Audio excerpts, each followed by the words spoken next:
Hello and welcome back to my kitchen. We're in my kitchen today, not the garden. And the reason being is because today I'm going to be trying something new, something that I've seen on the interwebs and teased, and I have no idea what the thumbnail is going to be, so you may already know. But we're going to be trying this hydroponics kit here.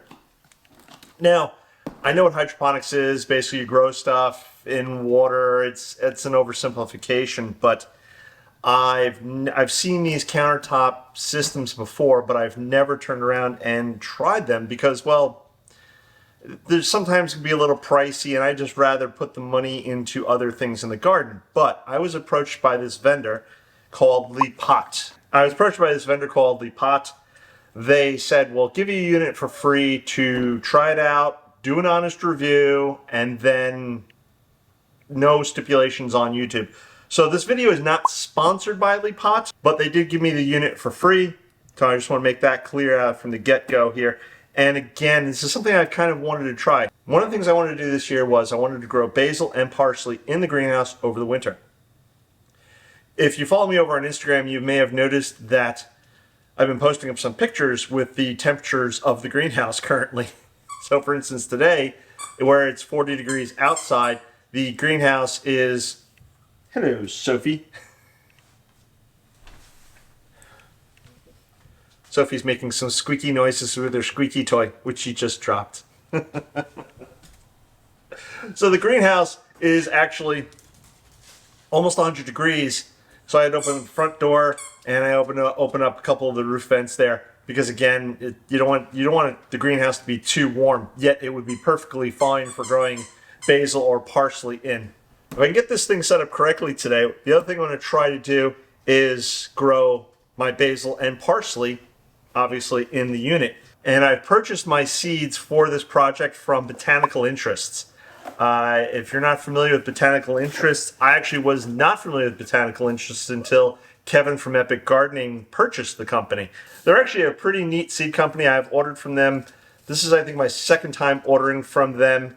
And their prices are reasonable, which is nice. So I've gotten some basil Italian Genovese and parsley, flat leaf parsley. And the prices here is $2.69, $2.29.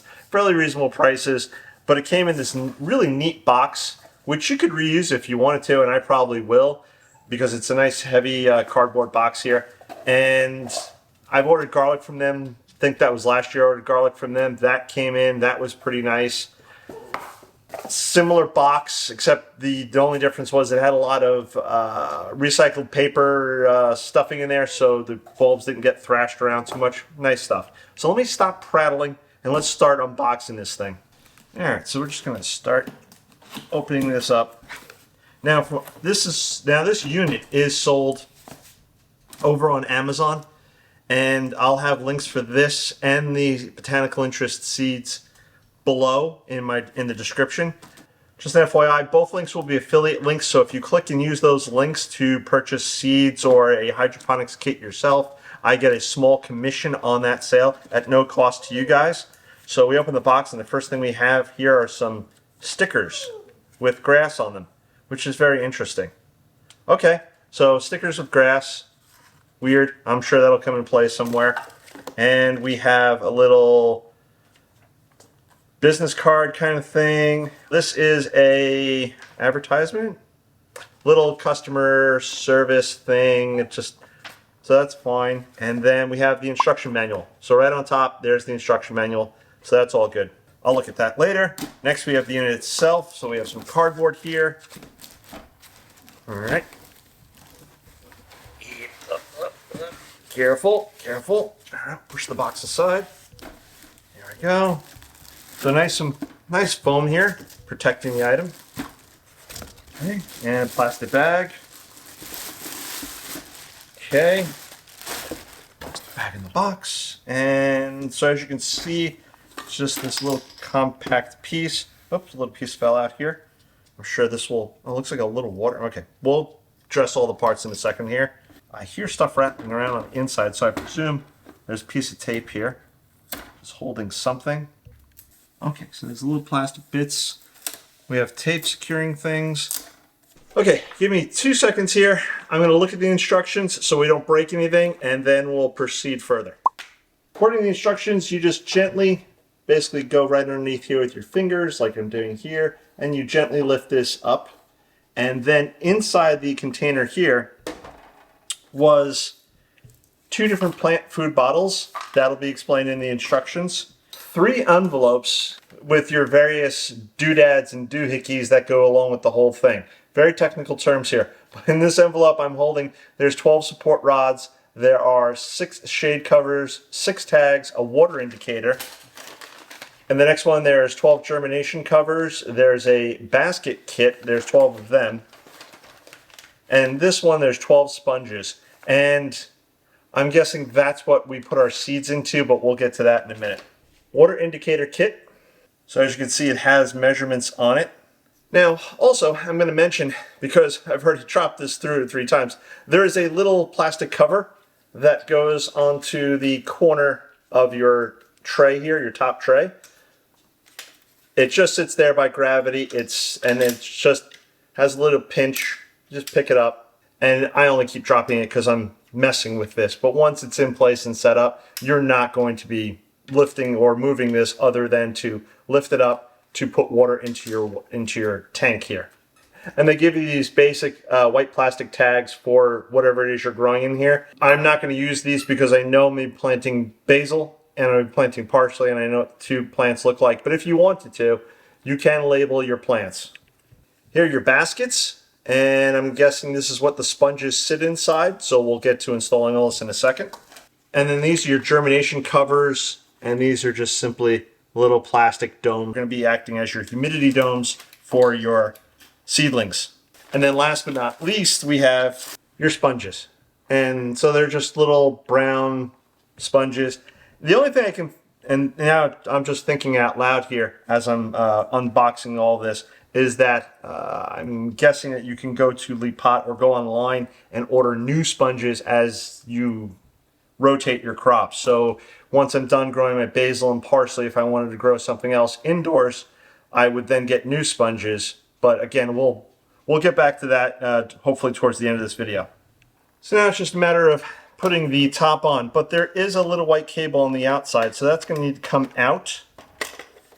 So there's, again, little white cable. That little white cable goes to your pump on the inside. So make sure you take that out of the tank because the little pump is not going to work. Put your lid on. You can see the gauge here, and it's very simple. This little pump just plugs right into the back to a clearly marked hole that says pump. Pretty easy. Now the other thing I noticed here as I'm fiddling with this is it doesn't seem to snap on or securely attach. So you just have to be careful of when you're using this and setting it up. Unless I'm doing something wrong, but I don't even see in the instructions where it says that this top snaps on anywhere. So again, just be cautious when you're attaching this. Okay, so the next thing the instructions say is to fill each of these plant food bottles, as plant food A and plant food B, with 100 milliliters of water. It doesn't specify, it says pure water, so maybe distilled water, or you could use probably like bottled water, which I think is what I'll do today. Okay, so the bottles say to fill each one with 100 milliliters pure water. I'm going to use some Deer Park drinking water also because I'm thirsty, so whatever's left over, we'll drink. Now, I took a quick glance in my cabinet, and I do have a measuring cup for 100 milliliters. So I'm pretty excited about that. So I'm just going to fill them up, shake them up, and then once everything is fully dissolved, to then mix A and B that you've just mixed up in these bottles here, dissolved in the bottles, with 5 liters of water, and then mix thoroughly. So what I would suggest is don't rush, take your time, mix up your ingredients, go slowly, unless of course you're like a cook or a baker and you're very familiar with the whole milliliters, liters thing and you can just fly right through this portion. But either way, take your time, read the instructions, it's all laid out. Before I filled this thing with water, I moved it to the location where it's going to be because 5 liters actually turns out to be a little over a gallon or about a gallon. So I moved it to the back counter here. There's an outlet right behind it, which is great, and I have it in place. I can actually see the water gauge right now. So the water gauge itself looks pretty full. And I also added my nutrients, A and B, as recommended. What I didn't realize, because I have bad eyesight, because I'm getting old, was the cap to each of the bottles is actually 15 milliliters. So again, according to the instructions, I needed to add 25. So I filled it up to 15, dumped it in there, and then added an additional 10 milliliters, dumped it in there. And so now I've got all my nutrients added. The next thing they tell you to do is put your seeds into your pods, and I'll show you that now. We're not going to need the bottles. We'll move them aside. So we're going to start with the basil. What they recommend is you put 2 to 3 seeds per pod. Remember the sponge we were talking about before? So you just simply insert that into the little plastic thing, and then somehow, miraculously, carefully, put 2 to 3 seeds into each one.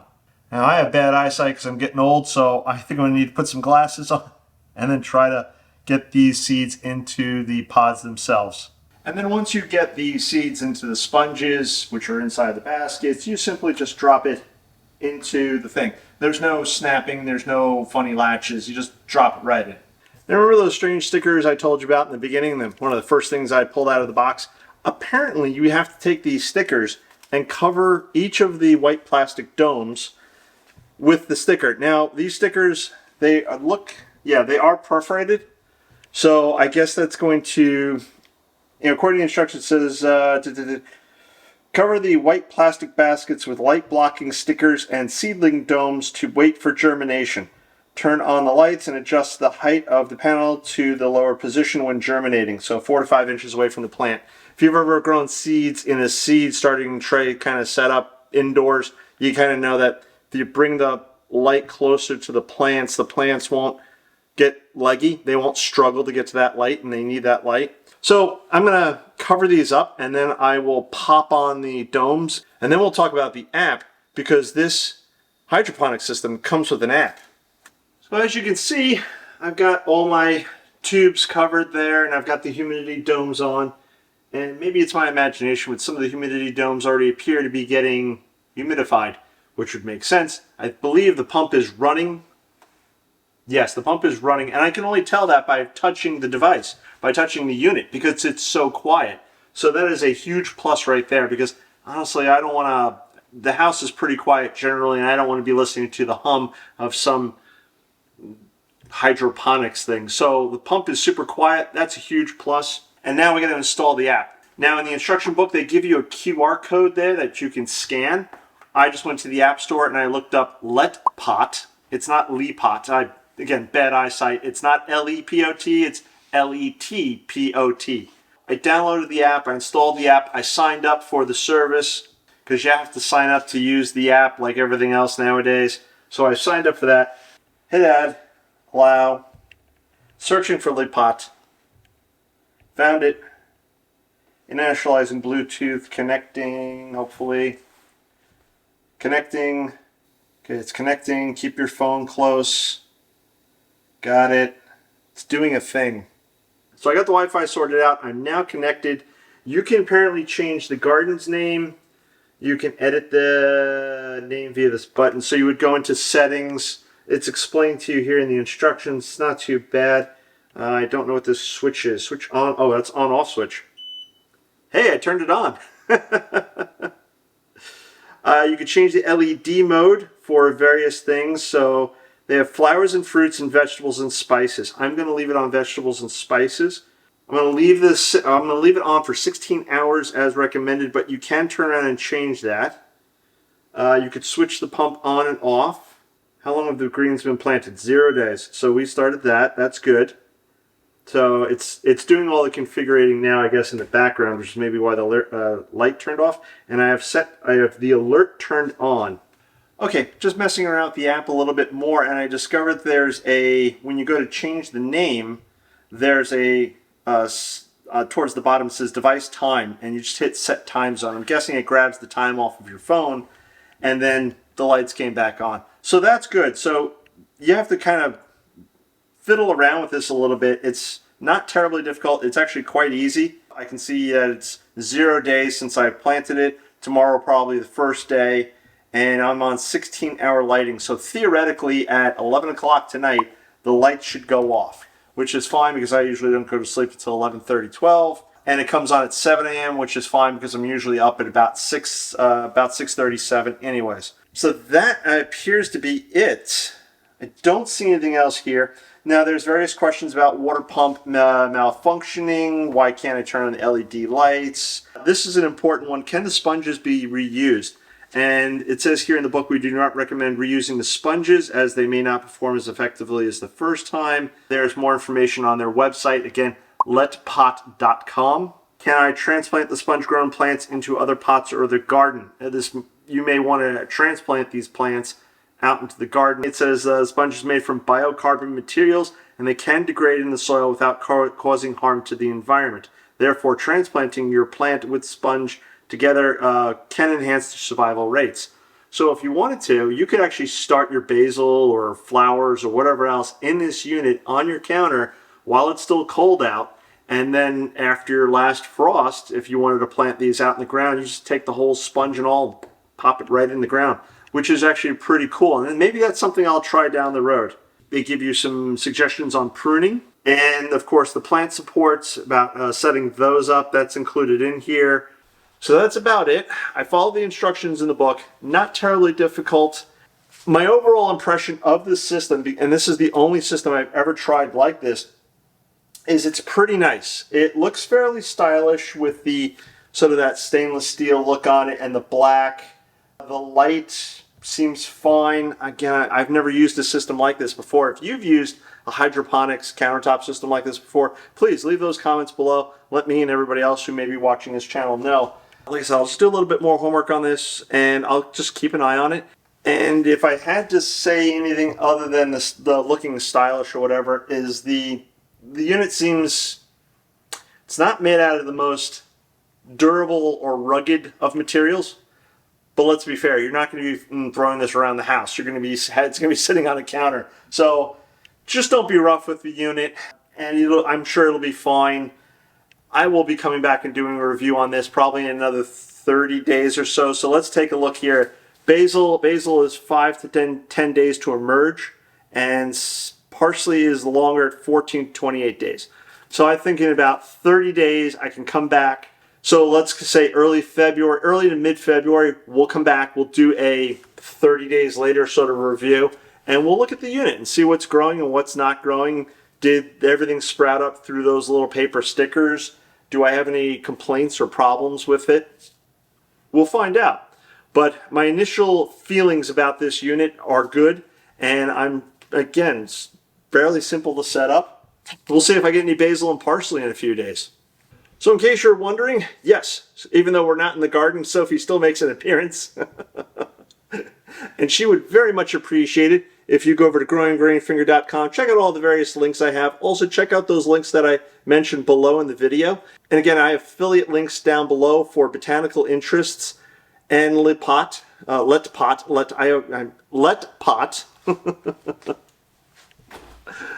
And if you click on those, again, I get a small commission from anything that you buy at no cost to you guys.